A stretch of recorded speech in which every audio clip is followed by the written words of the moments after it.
Hello and welcome everybody to the November 2023 webinar provided to you by Perry Johnson Laboratory Accreditation.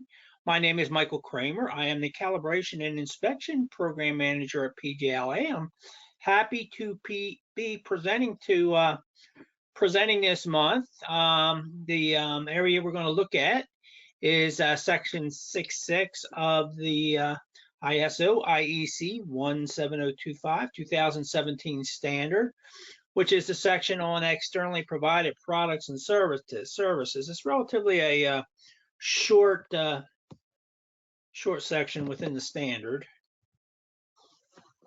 As always, this webinar is being recorded. For those that may be attending for the first time, you all are muted. I hope everybody can hear me. I cannot hear you. However, there is a place for you to ask questions. At the conclusion of the webinar, I will review those questions. Please keep the questions pertaining to today's topic. This webinar will be available on the PJLA website at its conclusion, along with a vast array of various webinars we've done over the last few years. Also, you can also go to our webinar and request the slides. So getting back to today's topic, section 6.6. So this section here, externally provided products and services, combines two arenas. It combines purchasing, and it also combines subcontracting, and both are incorporated into the requirements of 6.6. So my sort of intro into this area, regardless of what's required within 17025, feel it is important for organizations to select the right vendor. If you think about it, you're selecting a partner in your business who you'll trust to work with in a professional and profitable manner. Regardless of what the standard requires, putting that aside, I feel it's important that you select a company that can meet your requirements now and in the future.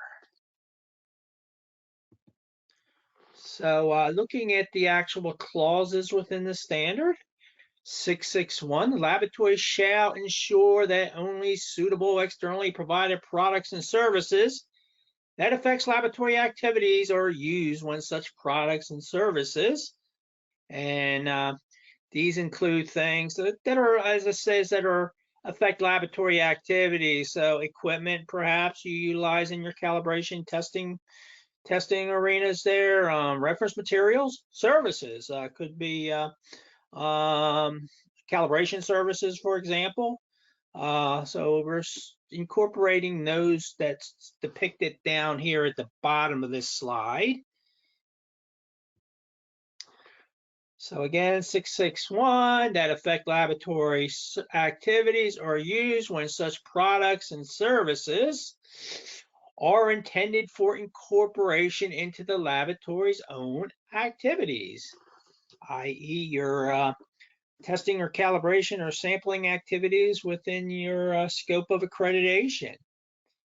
B, are provided in part or in full directly to the customers by the laboratory as received from the external provider. So we're talking about subcontracting here. One thing I want to mention about subcontracting, in 17025 and PJLA's policy, these are items that are currently on your scope, and for whatever reason, you have a need to subcontract it to another organization. These don't include things that you may be acting as a middleman on. Perhaps somebody, I recall when I was on the calibration arena, folks would send us items in to calibrate. Some items they just wanted us to sort of act like a middleman, send off to another organization that had the capabilities and were accredited to do it. So these are items that are under your scope.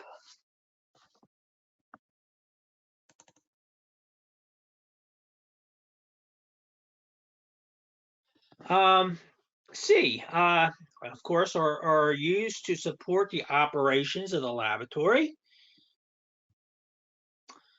So just backtracking again regarding subcontracting, I needed to highlight this section. So if you are subcontracting any of your work that come under the realm of these requirements, there is a requirement in review request tenders and contracts that specifically states that prior to subcontracting, you need to gain the customer's approval. So I thought I'd fit that in here just on a side note. You can see the requirements right there.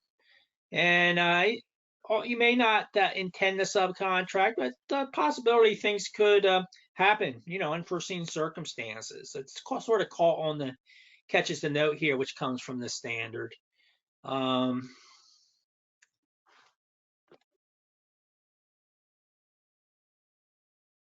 So purchasing externally provided products and services. Again, another note in the standard, what type of services or goods or services are we referring to here? Examples can be, of course, equipment, auxiliary equipment, consumable materials, reference materials. Services, of course, can be calibration services.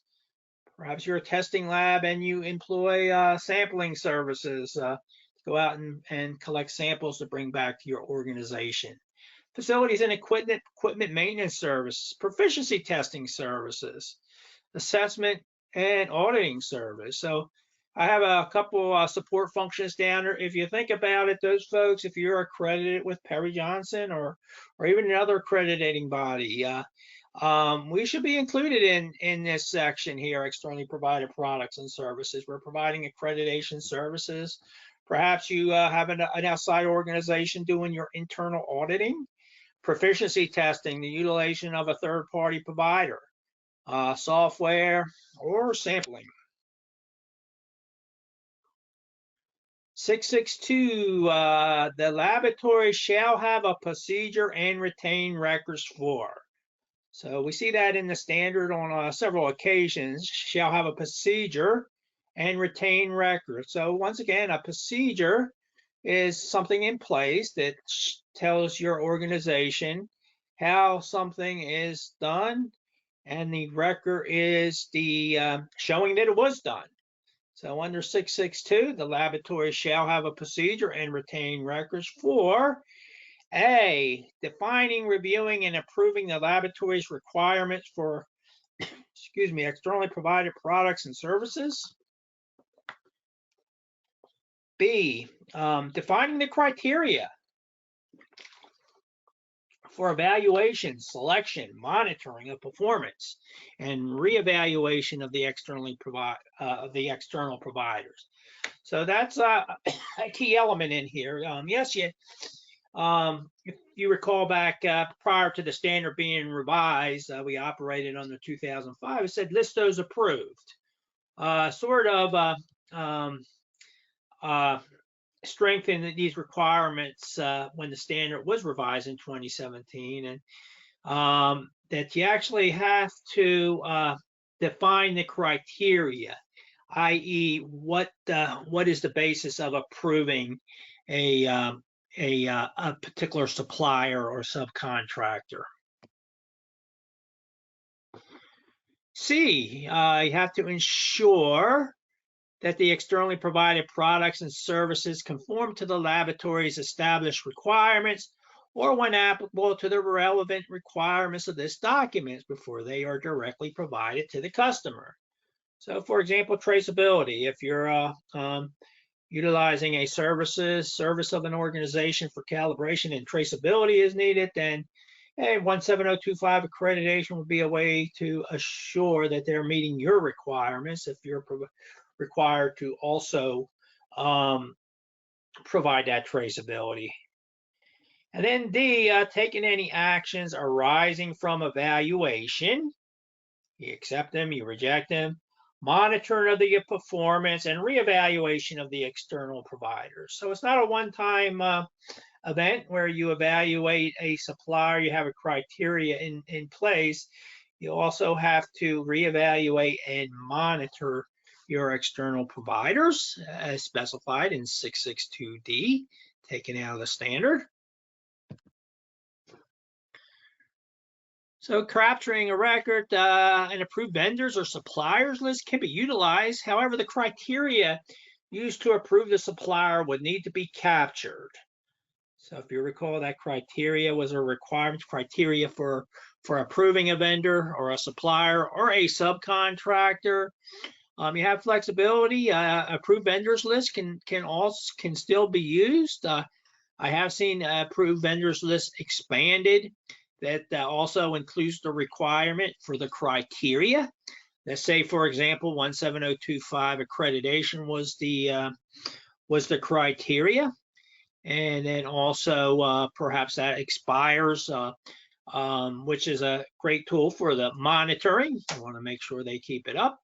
So in a nutshell here, you have flexibility. So you can still utilize the approved vendors as long as you're capturing that criteria, and hopefully capture that you're also monitoring the approved supplier or subcontractor.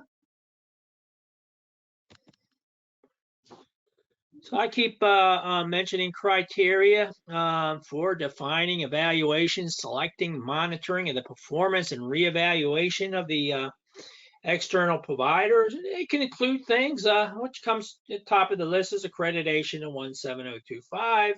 And of course, is important for traceability purposes. I mentioned PJLA being included as your in this arena here. Basis for approving, say, your accreditation provider could be the ILAC MRA. I could go start Mike's accreditation business this week. However, I don't have the backing of the ILAC MRA that shows I am complying with 17011.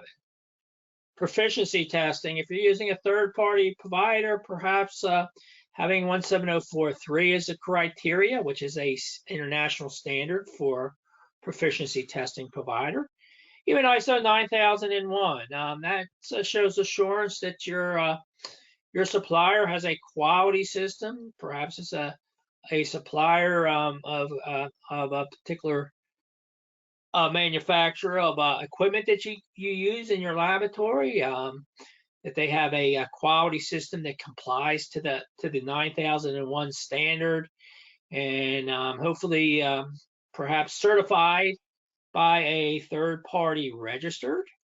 Other things that can be considered are things like on-time delivery. Hey, you can audit your suppliers. Maybe you've had some of your customers come in and do supplier audits on you, or perhaps send you a questionnaire. Other items can include testimonials and references. These can be valuable. You can check that the vendor is reliable as they claim to be. Years in business. You need to know that the organization is established and ready to service your requirements. If an organization has been in business for, let's say, 50 years, chances are they're going to be around for a little while. They've been in business for a number of years for a reason. Last but not least, I have accuracy requirements and capabilities. So I mentioned 17025 accreditation, scopes of accreditation. May want to take that a little bit farther, particularly if you're looking at calibration here as services for your external providers. So you may want to have criteria as far as the range and the which CMC is. So what we're referring to here is, here's a snippet out of a calibration scope. That calibration and measurement capabilities. That is the best the organization can produce as far as reporting uncertainties. So let's take that top one, pressure. They can provide you a calibration, provide you a result with an uncertainty of 0.33 psi. So you can assure that they're going to meet your accuracy requirements. It could be another criteria that can be placed on top of the accreditation, and they also have the range to fulfill your needs. And we mentioned monitoring. So again, another snippet from a PJLA accredited certificate. You can see there's expiration dates on there, and we have organizations that lose their accreditation. They can get suspended. They can voluntarily withdraw. Can have their they can have things taken off their scope. So something you want to, as far as monitoring, if you're hanging your hat on their scope of accreditation, want to make sure you capture that expiration date, make sure that it's updated when the time comes, and that your particular need is still captured under that scope of accreditation. 663, the laboratory shall communicate its requirements to external providers for, this is when you're putting in your work request, and the key is there, communicate. That can take many different avenues. Communicate your requirements to external providers for, of course, the products and services to be provided. The acceptance criteria, again, that could be your tolerance level for a calibration service. You're in the driver's seat here. You're communicating your requirements to your vendors. You can have specific requirements or tolerances you want communicated and clearly understood to your supplier before they accept your work. Sure, and they have the capabilities to meet your requirements. Possibility of competence, including any required qualifications of personnel, perhaps some specific license that may be required. Activities that the laboratory or its customers intend to perform at the external provider or premises. Excuse me. So calibration and testing, I know it's done a lot with calibration. We have providers that can calibrate, of course, at the fixed facility. They can also go on site at the customer's location, say pipettes, for example. I've seen many organizations actually bring their balances, their water supply, their environmental monitoring devices, and they are accredited to do that. That's part of their scope and something that's subjected to the assessments of the accrediting body, on-site calibrations. Again, yeah, you have flexibility. Just want to make sure that you get from your supplier what you require. And today's there's an array of ways that to communicate to your suppliers. No longer there's a requirement for a purchasing document. However, purchasing documents can still be utilized to create a record to show exactly what's been conveyed to your supplier.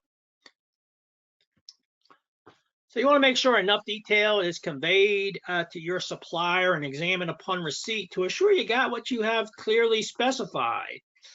What I'm trying to convey here is we have two separate calibrations here. You know, I recall doing an assessment one time, and the assessor, this particular calibration needed traceability, and was looked at the report and sort of reflected there on the left, which is a plain Jane certificate of accuracy. Well, I knew this organization needed various things that's going to be required as per 17025 reporting. Things like, hey, they need to know if devices were in tolerance. Hey, they needed the uncertainty because that was a part of their uncertainty. Dug a little deeper, we looked at their purchase order, and their purchase order simply stated, please calibrate. Yes, the vendor was 17025 accredited. However, the the laboratory did not clearly define what they needed as far as their calibration needs there. So you want to clearly communicate as much detail to your supplier, and you want to examine, once you receive that you actually got, what you clearly specified to your supplier. All right, so I mentioned this was a short section. That concludes the requirements within section 6.6.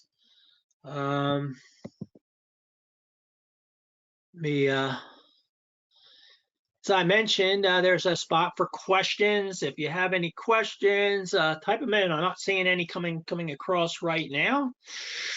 Hope I didn't confuse y'all, or I certainly hope I clearly conveyed the requirements here. So I'll just give it some time, allow this to populate. And if I bear with me, while I'm gonna see if I get anything else here. Just want to convey to you folks an opportunity that we have at Perry Johnson on our website. We're offering a virtual course. It's a 2-day course. Next one is going to be February 6th through 7th. Great if you're doing your internal auditing in-house there. Great for your internal auditor to go through it to get a better understanding of internal auditing and the requirements of 17025. So this is an overview course. It'll be taught live, virtually. It's going to have case studies, interactive activities, simple and user-friendly implementation techniques, case studies. Going to be presented by PJLA's Technical Program Manager, Matt Sika. There, go to our website. There's a link there.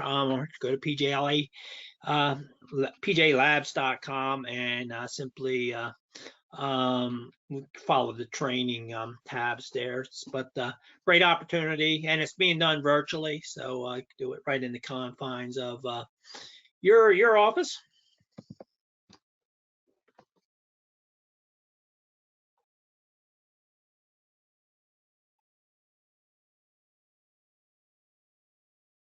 All right, let's see here.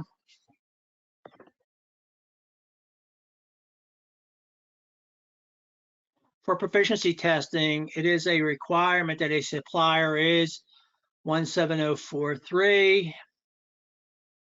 Vendor we use is 17025 currently. Well, we've got two different standards there. 17043 is a third-party provider. That is an organization. They'll send you, say if you're a calibrator and you're doing pipettes again. Let's just throw the pipette example out there. The third-party provider will send you pipettes to calibrate. Well, you would calibrate them just like a customer. You would provide them your values, your degree of uncertainty. Everything's completely confidential. You'll be given a code. All the other participating labs will be given a code. At the end of the process, you would have a report showing your results compared against numerous other labs' results, and a lot of statistical analysis, e-normals, e-tests are normally included in there. When you say you use 17025, I think you're referring to what's called an interlab comparison, which is, and this is all in our pod. We're getting off topic here, but PL1 goes through proficiency testing. So you, of course, can go to third party, which I just mentioned. You can also do an interlab comparison where yourself and at least one other organization will test the same artifact. And you would have to compare your results in a meaningful way. So if I'm not mistaken, perhaps if you're doing an interlab, you can have your criteria for your interlab partner, excuse me, that they are 17025 accredited. Okay, I get a few questions here now.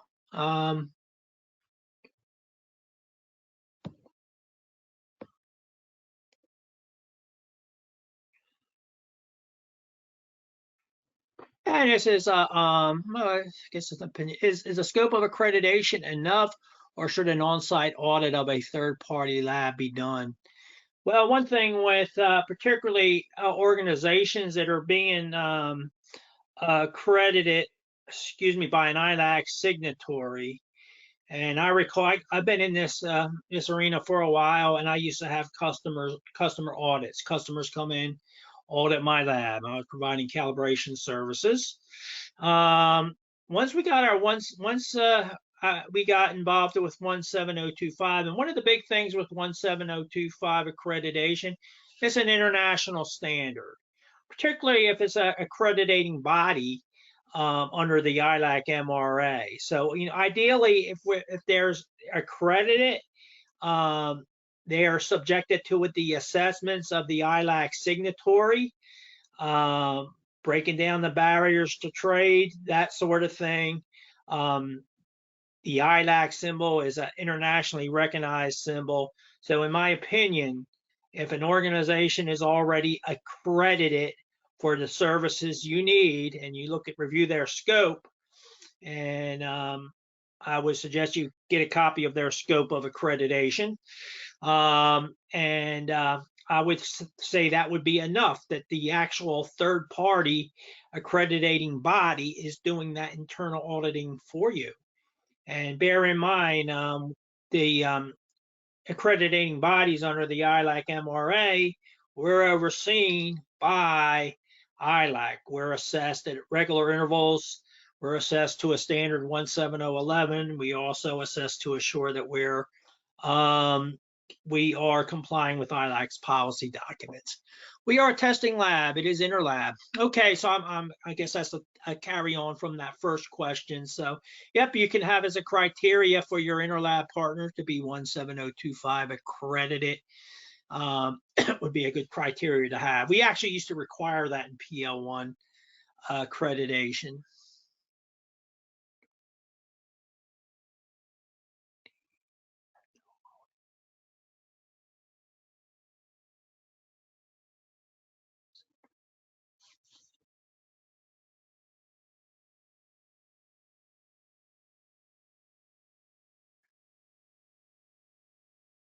I'm reading a question. I'm trying to digest it.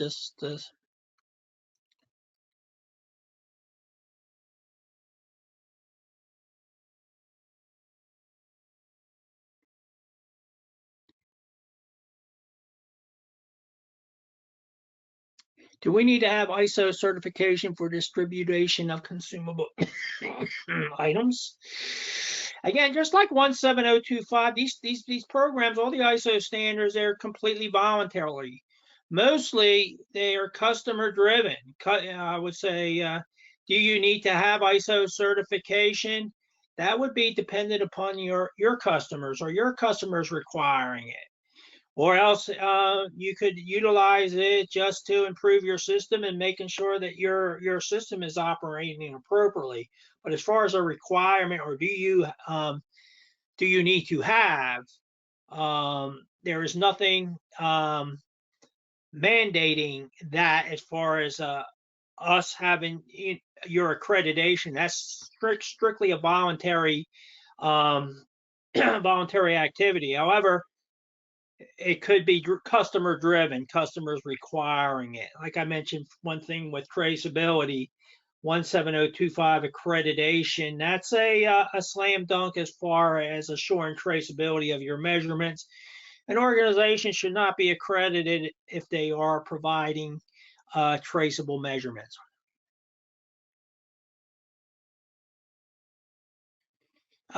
This other one, next question. Are the reevaluations generally done annually or closer to real time after goods delivered or services provided? Again, the requirement is you have to monitor, reevaluate your suppliers. I would say, and this is my opinion, there's nothing written in the stone. I would say, well, annually is a good time, and potentially during your management review, perhaps go back, look at your suppliers, look at the ones that are up for reevaluation, and then do it then.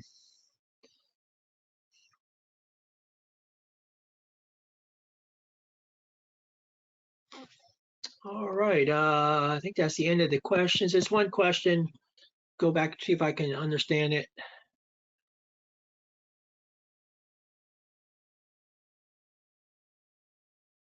Yeah, I want to read. I don't understand the question. Who would normally perform the evaluation, e.g., getting the actual end user's feedback on performance of the quality manager's awareness of performance? I don't understand that question. So,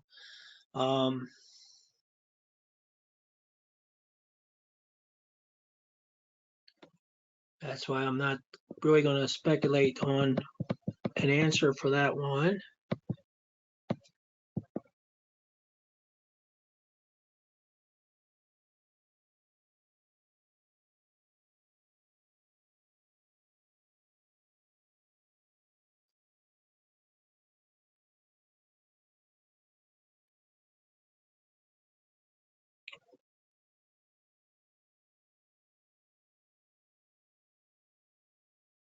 I don't know. I don't know of any upcoming revision to 17025. I believe they're up for review every 5 years.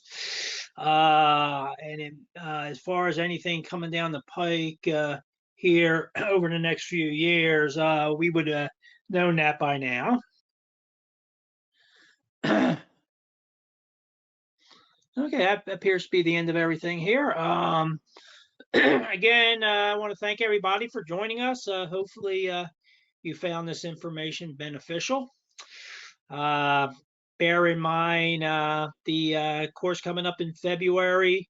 This is the end of December, so happy holidays, everyone. And check the PJLA website for upcoming webinars. Again, I enjoyed doing them throughout the year and look forward to getting with you during my next presentation. Thank you.